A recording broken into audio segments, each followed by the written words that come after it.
In this guide, I'm going to show you guys how can you fix Crunchyroll videos not playing. Let's get started. First, check your internet connection. Make sure you have stable internet connection, or you can switch between Wi-Fi and mobile data to test if the issue is network related.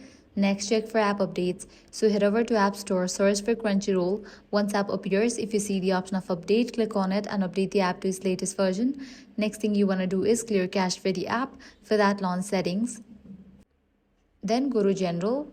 Go to iPhone Storage. From the list of apps, find Crunchyroll and launch it. Click on Offload app and confirm it. Then click on Reinstall app. Then you can head back. Now scrolling down, you're going to find the option of shutdown. Click on that. Slide to power off. Wait for a few minutes and turn on your phone. Likewise, make sure you are not connected to any VPN.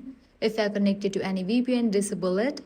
Then check your premium membership. Some anime episodes require a premium subscription. Make sure you are signed into the correct account and that your subscription is active. Next, check the server status. Head over to the website down detector, search for Crunchyroll. Now, if you found out any outages, wait until the problem will be restored from the end. And that's it. By following these steps, your video should load. If this guide helped you out, do not forget to like, share, and subscribe.